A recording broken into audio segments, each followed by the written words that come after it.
नमस्कार दोस्तों, welcome to Chanakya IAS academy. तो आज हम करंट के सबसे चर्चित टॉपिक पे बात करेंगे, ठीक है।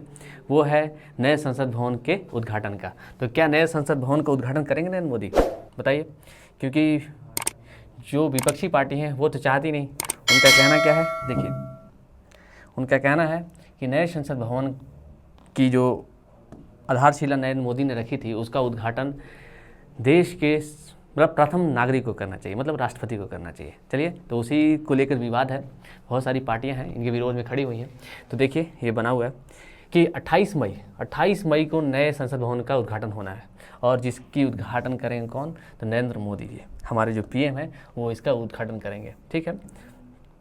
अब देखिए, थोड़ा सा पीछे का बैकग्राउंड जानते हैं कि सेंट्रल विस्टा प्रोजेक्ट के द्वारा संसद भवन का निर्माण किया जा रहा है, और इसका उद्घाटन 28 मई को प्रधानमंत्री नरेंद्र मोदी के द्वारा किया जाएगा, ठीक है। सॉरी, ये कलर ले लेता हूँ, ठीक है। और जिसकी आधारशिला इन्होंने 10 दिसंबर 2020 को रखी थी। कितने? तो 10 दिसंबर 2020 को इसकी आधारशिला रखी थी नरेंद्र मोदी ने, ठीक। अब भाई, इसका हम देखेंगे कि ये नए संसद बनाने की ज़रूरत क्यों पड़ी? क्या पुराना संसद से काम नहीं हो रहा था? तो ये सारी जो क्वेश्चन है उसका जवाब आपको इसी वीडियो में मिल जाएगा, ठीक है। तो देख सकते हैं आप, ये चर्चा में क्यों है? चर्चा में होने का कारण है कि नए संसद भवन के उद्घाटन नरेंद्र मोदी के द्वारा होने पर विपक्षी पार्टी को आपत्ति है। और विपक्षी पार्टी को आपत्ति तो नया संसद भवन बनाने के टाइम भी हुई थी। वो चाहते ही नहीं थे कि नया संसद भवन बने, लेकिन 2026 में हमारा जो प्रतिनिधित्व तो करने वाले जो सांसद हैं उनकी संख्या बढ़ाना है, तो उसके तहत हमें नई संसद भवन की आवश्यकता पड़ेगी। विपक्षी पार्टियों का कहना है कि नए संसद भवन का उद्घाटन राष्ट्रपति के द्वारा किया जाना चाहिए, ठीक। और इनका क्या है, अभी तक 19 विपक्षी पार्टियों ने संसद भवन के उद्घाटन समारोह में जाने से इनकार कर दिया है। तो ये तो किस्सा चलता रहेगा। जब नया संसद भवन नहीं बना था फिर भी विरोध चल रहा था, जब बन गया फिर भी विरोध चल रहा है, जब उद्घाटन होना है फिर भी विरोध चल रहा है, ठीक है। अशोक स्तंभ जो है हमारा प्रतीक है, उसका इनॉग्रेशन होने वाला था, फिर भी लोगों का कुछ अलग ही मत था, उसका भी विरोध किए थे। तो ये सब बातें चलती रहेंगी, मगर हमें देखना है कि नए संसद भवन के उद्घाटन में मतलब नए संसद भवन की विशेषताएं क्या है, ठीक। तो हम अपने मतलब पॉइंट ऑफ व्यू से देखेंगे, मतलब एग्ज़ाम के पॉइंट ऑफ व्यू से कि क्या मतलब नए संसद भवन की विशेषताएं क्या है। देखिए, पुराना संसद भवन लगभग 100 साल पुराना हो चुका है, लगभग 100 साल पुराना हो ही चुका है, ठीक है। और वहाँ पे पहले AC नहीं था, तो अभी AC के लिए भी AC नहीं था। पहले इलेक्ट्रिसिटी ज़्यादा नहीं थी, पेपरलेस नहीं था, तो बहुत सारी चीज़ें थी जो पहले नहीं थी। तो उसको आधुनिकीकरण करने के लिए पुराना जो हमारा संसद भवन है उसमें बहुत सारा मतलब कंस्ट्रक्शन किया गया, जिसके कारण क्या ना, इमारतें कमज़ोर पड़ गई हैं। और अभी 2026 में अगर देखा जाए तो हमारे जो प्रतिनिधित्व करने वाले जो सांसद हैं उनकी संख्या बढ़ने वाली है। तो वो कहाँ बैठेंगे? वहाँ तो सीटें जो है लिमिटेड है, और जब प्रतिनिधित्व करने वाले सांसद की संख्या बढ़ेगी तो उनके लिए सीटें तो चाहिए। तो उसको मद्देनजर रखते हुए झारखंड बोल रहा हूँ, पूरे भारत में नए संसद भवन बनाने का निर्णय मोदी जी ने लिया, ठीक है। आप देख सकते हैं पुराने संसद भवन के सामने ही नए संसद भवन का डिज़ाइन तैयार किया गया है। और ये इसका जो आकार है वो त्रिभुजाकार है। क्या है? त्रिभुजाकार आकार है। और ये 4 मंजिला इमारत रहेगा। क्या रहेगा? 4 मंजिला इमारत रहेगा। और इसके 3 द्वार है। देखिए, त्रिकोण है और त्रिकोण के तीनों जगह पे 3 द्वार, मतलब 3 द्वार हैं। जैसे कि एक जगह ज्ञान द्वार, शक्ति द्वार, कर्म द्वार के रूप में इसे नामित किया गया है, ठीक है। और देखते हैं कि क्या क्या विशेषताएं हैं यहाँ पे, ठीक है। आप देख सकते हैं नया पार्लियामेंट हमारा, जिसका कल इनॉग्रेशन होगा।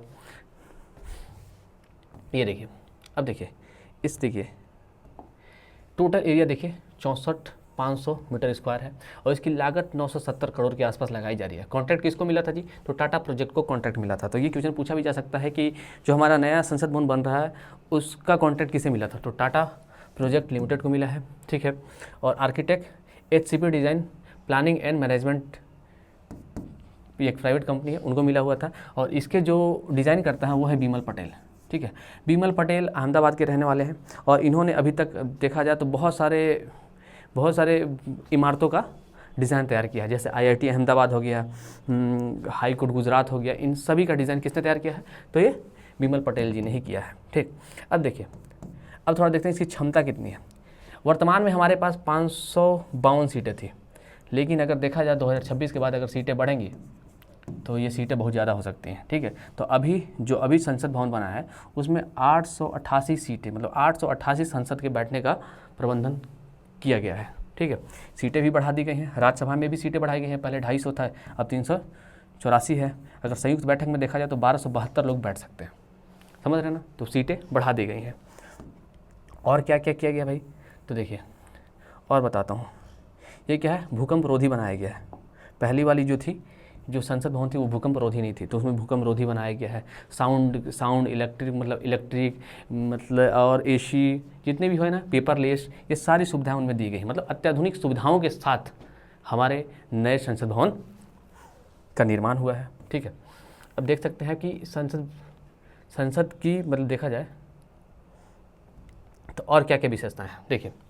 देखिए पुराना संसद भवन 1700 मीटर स्क्वायर बड़ा है पुराने संसद भवन से जो नया संसद भवन बन रहा है। और संविधान हॉल का निर्माण किया गया, ठीक है। यहाँ पे संविधान हॉल का निर्माण किया गया है, जिसमें संविधान की मूल कृति को रखा जाएगा और उसके आसपास जो संविधान के निर्माता हैं उनका बड़ा बड़ा पिक्चर भी लगाया जाएगा, ठीक है। जो हमें ये गौरवान्वित करेगा कि हमारे देश को आज़ादी कैसे मिली और हमारा जो कॉन्स्टिट्यूशन है वो कैसे बना, ठीक है। और हमारा कॉन्स्टिट्यूशन किस टाइप से पवित्र है, ये सारी चीज़ों को भली भांति प्रतीत करेगा, ठीक है। अब देखिए पुस्तकालय समिति कक्ष भी बनाया गया है, भोजनालय कक्ष भी बनाया गया है। सभी मंत्रालयों के लिए अलग अलग कार्यालय की व्यवस्था की गई है। सब कार्यालय जो होगा वो पेपरलेस होगा, समझ रहे ना। अत्याधुनिक सुविधाओं से परिपूर्ण है। वीआईपीओं के लिए अलग एंट्री है। मतलब देखा जाए तो जितनी भी सुविधाएं देनी चाहिए सारी सुविधाएं इनमें दी जा चुकी है। लाइटिंग देख ही रहे आप, देख रहे हैं कितना मतलब अच्छा प्रतीत हो रहा है। ये हमारे देखा जाए तो पूरे भारत का नेतृत्व करेगा, क्योंकि सारे भारत के जो नए बड़े बड़े डिसीजन हैं सब यहीं से होने वाले हैं। ओके, अब देखिए कि ज़रूरत क्यों पड़ी। मैंने आपको बताया था पुराना संसद भवन पुराना हो गया था, लगभग 100 साल के आसपास हो ही गया था, ठीक है। क्योंकि 1921 से बनना स्टार्ट हुआ था और 1927 में बन के कम्प्लीट हुआ था और इसका उद्घाटन इरविन ने किया था, लॉर्ड इरविन ने किया था, ठीक है। तो याद रखिएगा। अब पुराने संसद भवन की सीटों की संख्या कम थी। आपको मालूम है 2026 में परिसीमन आएगा जिसमें सीटों की संख्या बढ़ जाएगी। जब बढ़ जाएगी तो भाई उनके बैठने के लिए भी तो जगह चाहिए, तो इनके लिए भी आवश्यकता है, ठीक है। अत्याधुनिक सुविधाओं की कमी थी उसमें, जैसे इलेक्ट्रिसिटी हो गया, पेपरलेस हो गया, लाइटिंग हो गया, समझ रहे ना, ऑडियो वीडियोस, ये है ना, ये अत्याधुनिक मतलब टेक्निकल क्षेत्र में ये बहुत सुविधाएं कमी थी। भूकंप रोधी नहीं था, ठीक है। अन्य मानकों पे भी वो खरा नहीं उतर रहा था और कई जगह पर मरम्मत भी कराने की ज़रूरत पड़ी थी, ठीक है।